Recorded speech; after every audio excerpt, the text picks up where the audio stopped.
Hello नमस्कार दोस्तों, मैं कर्ण सिंह नालंदा एकेडमी ज्ञान प्लेटफॉर्म पे आपका स्वागत है। आज हम लोग कॉन्स्टिट्यूशन में भारत का एकीकरण पे हम लोग आज डिस्कस करेंगे और उसको अच्छे से पढ़ेंगे। जैसे जब भारत स्वतंत्र हुआ तो भारत की स्वतंत्रता के समय जो भारत था, ये स्वतंत्रता से पूर्व के भारत, ये विभिन्न सब छोटी छोटी इकाइयों में बटा हुआ था और जिन पर अलग अलग जो यूरोपीय राष्ट्र थे या अलग अलग यूरोपीय राष्ट्रों ने उसको उपनिवेश के रूप में बना रखा था। और जैसे कुछ तो हमारे यहाँ ब्रिटेन के अधीन उपनिवेश स्थापित था, तो कुछ हमारे यहाँ पुर्तगालियों के अधीन उपनिवेश था, कुछ फ्रांस के अधीन उपनिवेश था। जैसे इसके अलावा जो हमारे यहाँ कुछ जो रियासतें थी वो भी उनका भी खुद का अस्तित्व था और जो अपने बाह्य वैदेशिक मामलों में ब्रिटिश साम्राज्य के अधीन जरूर थी, लेकिन वो उनका खुद अस्तित्व बना हुआ था।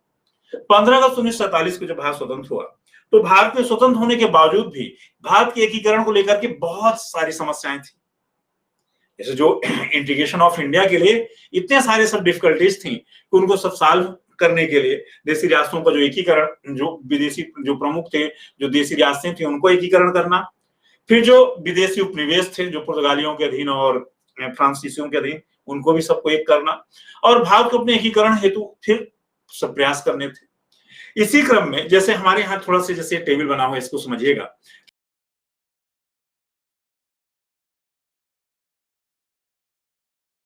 और किया गया तो एकीकरण के अधीन हम लोगों को जो इंटीग्रेशन ऑफ इंडिया के अधीन ये 4 टॉपिक को आज डिस्कस करना और पढ़ना है। जैसे हमारा जो टॉपिक है आज, तो आज हम लोग एक भारत के एकीकरण को देश रियासतों कैसे एकीकरण किया गया, एकीकृत किया गया भारत में, उनको हम लोग पढ़ेंगे और फिर तब हम लोग आएंगे यूरोपीय उपनिवेशों पर। पहले तो हम लोग जो देशी रियासतें थी भारत में उनका कैसे एकीकरण किया गया उसको थोड़ा सा हम लोग। जैसे भारतीय स्वतंत्रता अधिनियम जो 1927 लाया गया तो उस समय भारत और पाकिस्तान दो स्वतंत्र राष्ट्र बने, जो पहले डोमिनियन स्टेट से इनको स्वतंत्र राष्ट्र का जो जन्म हुआ। और इस ही अधिनियम के तहत देशी रियासतों के समक्ष 3 विकल्प प्रस्तुत किए गए थे। या तो वे भारत से मिले, भारत में शामिल हो जाए, या तो पाकिस्तान में शामिल हो जाए, या खुद चाहें तो रियासतें स्वतंत्र रहें। इसी क्रम में जब देशी रियासतों को जब भारत स्वतंत्र हुआ तो देशी रियासतों के विलय के लिए सरदार वल्लभ भाई पटेल साहब के नेतृत्व में रियासती मंत्रालय का गठन किया गया और जिसके सचिव थे बीपी मेनन साहब। तो पूरा एकीकरण करने के लिए, जो राष्ट्र का एकीकरण करने के लिए कार्यभार किसको सौंपा गया? सरदार वल्लभ भाई पटेल साहब को। पटेल साहब के प्रयत्नों के बावजूद भी उस समय जो 552 देशी जो रियासतें थी, तो उनमें से 549 देशी रियासतों ने 15/1947 को भारत में विलय के लिए विलय पत्र को स्वीकार कर लिया। शेष जो 3 रियासतें थी, जैसे कश्मीर था, जूनागढ़ और हैदराबाद, इन्होंने विलय पत्र को या विलय को अस्वीकार कर दिया था कि भारत में विलय को अस्वीकार कर दिया और ये अपना स्वतंत्र अस्तित्व बना के रखना चाहते थे। आगे चल करके जम्मू कश्मीर की जो रियासत थी तो उसके शासक थे हरि सिंह। तो जब वहां पास पाकिस्तानी काबाइलियों ने जब आक्रमण किया तो आक्रमण के कारण 26 अक्टूबर 1947 को उन्होंने फिर विलय पत्र पर हस्ताक्षर कर दिया और जम्मू कश्मीर के विलय पर भारत में विलय की घोषणा कर दी। रही बात जो जूनागढ़ की, तो जूनागढ़ जो रियासत थी वहां पास जनमत संग्रह करवाया गया और जनमत संग्रह के आधार पर तब उसको भारत में मिलाया गया, क्योंकि उसका जो शासक था वो पाकिस्तान भाग गया। तीसरी जो रियासत थी हैदराबाद रियासत को पुलिस कार्यवाही जो ऑपरेशन पोलो लाया गया, ऑपरेशन पोलो के द्वारा भारत में उसका विलय किया गया। मित्रों, थोड़ा सा ध्यान रखिएगा कि जैसे जो ये तीनों जो रियासतें थी, इनको जो तीनों के शासक थे, जैसे जो जम्मू कश्मीर था वहां के शासक हरि सिंह थे, लेकिन वहां मुस्लिम बहुल था पूरा कश्मीर वाला क्षेत्र, जम्मू हिंदू बहुल था। वहीं पास जो गुजरात था, गुजरात के पास जो जूनागढ़ रियासत, तो जूनागढ़ में शासक था मुस्लिम था और हिंदू वहां बहुल था। और हैदराबाद जो थी, हैदराबाद रियासत में भी शासक जो था मुस्लिम था और वो पाकिस्तान पर स्वामी भक्ति रखते थे, जैसे जूनागढ़ के भी और वहां के। और पुलिस कार्रवाई द्वारा फिर हैदराबाद को भी मिलाया गया, वहां जनमत संग्रह नहीं करवाया गया बल्कि वहां पुलिस कार्रवाई की गई। और जूनागढ़ को, तो जूनागढ़ में जो रियासत को मिलाया गया तो वहां जनमत संग्रह करवा के मिलाया गया। ये तो देशी जो रियासतें थी उनका सबका एकीकरण संपन्न हो पाया। नेक्स्ट, जैसे जो हमारे यहाँ भारत में यूरोपीय उपनिवेश थे, अब यूरोपीय उपनिवेशों का जो विलय था तो ब्रिटिश के अलावा हमारे यहाँ पुर्तगाल और फ्रांसीसियों के भी उपनिवेश थे। जैसे ब्रिटिश का तो हमारे यहाँ भारत में उपनिवेश था ही, साथ ही जो वो था यानी गोवा, तो गोवा और जो दादर नगर हवेली वाला क्षेत्र था ये पुर्तगालियों के अधीन था। वहीं जो पांडिचेरी, एनम, माहे, तो ये सब जो उपनिवेश कराईकाल थे ये फ्रांस के अधीन थे। और फ्रांस के नियंत्रण में जैसे जो कौन कौन से उपनिवेश थे याद रखना है, एक तो पांडिचेरी, दूसरा कराईकाल, तीसरा एनम और चौथा माहे, पांचवा चंद्रनगर। ये क्षेत्र किसके अधीन थे? तो फ्रांस के अधीन थे। इन सभी फ्रांसीसी औपनिवेशिक क्षेत्रों पर भारत नवंबर 1954 में व्यवहारिक नियंत्रण भारत का फिर स्थापित हो गया। और आगे चलकर 1956 में भारत फ्रांस के मध्य एक विलय की संधि हुई। विलय जब संबंधी संधि हुई और उसके तहत फिर भारत को इसके अंग बन गए, भारत को इसको शामिल किया गया 1962 में जाकर के इसको फिर एक्ट के द्वारा तब भारत का इसको संघर्ष क्षेत्र में शामिल किया गया। जाल के नियमों से दमन, दीव और दादर नागर हवेली और गोवा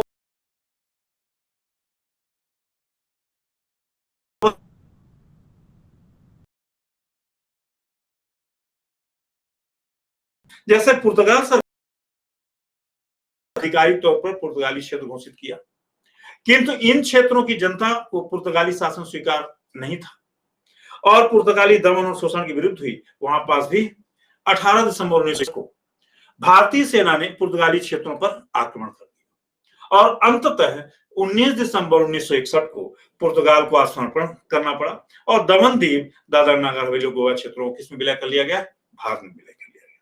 इस प्रकार से ये उपनिवेशों का विलय संपन्न हुआ। नेक्स्ट जो अन्य क्षेत्र थे जैसे अंडमान निकोबार, लक्षद्वीप और सिक्किम, तो आदि का भी भारत में विलय कर दिया गया। स्वतंत्रता के बाद वल्लभ भाई पटेल साहब ने भारतीय नौसेना को लक्षद्वीप भेज करके भारत का अंग लक्षद्वीप को घोषित किया और अंडमान निकोबार पर स्वतंत्रता से पूर्व ही आजाद हिंद फौज ने अपना शासन स्थापित कर लिया था और स्वतंत्रता के पश्चात ही उसे भी भारत में मिला लिया गया। और फिर भारतीय संसद द्वारा 36वां संविधान संशोधन ला करके और फिर 1975 में सिक्किम को भी भारत में विलय कर दिया गया। तो इस प्रकार में जो अन्य क्षेत्र भी थे उनका भी भारत में विलय संपन्न हुआ। नेक्स्ट जो राज्यों का पुनर्गठन के लिए हमारे यहाँ पहले 26 जनवरी 1950 को ही संविधान में भारतीय संघ में जो 4 प्रकार के राज्यों को शामिल किया गया था। 4 प्रकार के जो राज्य थे उनको ABCD में वर्गीकृत किया गया था। वस्तुतः जो देशी रियासतों के एकीकरण और भारत विभाजन के परिणाम स्वरूप जो उत्पन्न समस्याओं को देखते हुए इनको 4 भागों में वर्गीकृत किया गया था। यह वर्गीकरण अव्यवस्थित था थोड़ा और देश के विभिन्न भागों में विशेष रूप से जो दक्षिण भारत में वहां पास राज्यों को भाषा के आधार पर गठन किए जाने की मांग उठने लगी और वस्तुतः यह मांग स्वतंत्रता के पूर्व की थी, लेकिन जब संविधान निर्माण के दौरान ही जून 1948 में भारत सरकार ने इस संबंध में इसीलिए कि राज्यों का पुनर्गठन किस आधार किया जाए एक आयोग गठित किया। कौन सा पहला आयोग था? एसके दर या एसके धर आयोग, इसका गठन किया गया और आयोग की सिफारिशों के आधार पर ही राज्यों के पुनर्गठन संबंधी जो भाषाई आधार के बजाय इन्होंने क्या बताया था कि प्रशासनिक आधार पर राज्यों का गठन किया जाना चाहिए। इन्होंने भाषा के आधार पर जो राज्यों के गठन की मांग थी उसको अस्वीकार कर दिया और इन्होंने सुझाव दिया कि प्रशासनिक आवश्यकताओं के आधार पर प्रशासनिक सुविधा के अनुसार राज्यों का गठन होना चाहिए। वहीं दक्षिण के जो राज्य थे तो दक्षिण के राज्यों ने धर आयोग की सिफारिशों का इन्होंने विरोध किया और इसी के परिणाम स्वरूप कांग्रेस द्वारा दिसंबर 1948 में फिर दूसरी कमेटी या दूसरा एक आयोग गठित किया गया, कमेटी गठित की गई जिसका नाम था JBP कमेटी और जवाहरलाल नेहरू, वल्लभ भाई पटेल और पट्टाभी सीतारामैया द्वारा जिनके तीनों के नेतृत्व में एक कमेटी गठित की गई और फिर JBP समिति ने भाषा के आधार पर राज्यों के पुनर्गठन की मांग को इसने भी अनुसार अस्वीकार कर दिया, जो भाषा के आधार पर राज्यों का पुनर्गठन नहीं होना चाहिए। अब JBP समिति की जब रिपोर्ट आई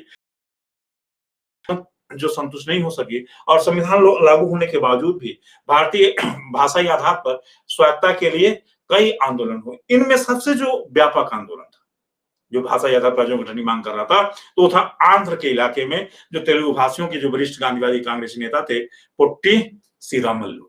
तो पोट्टी श्रीरामल्लू के नेतृत्व में व्यापक आंदोलन शुरू हुआ और 58 दिनों के आमरण अनशन के बाद 15 दिसंबर 1952 को श्रीरामल्लू की मृत्यु हो गई।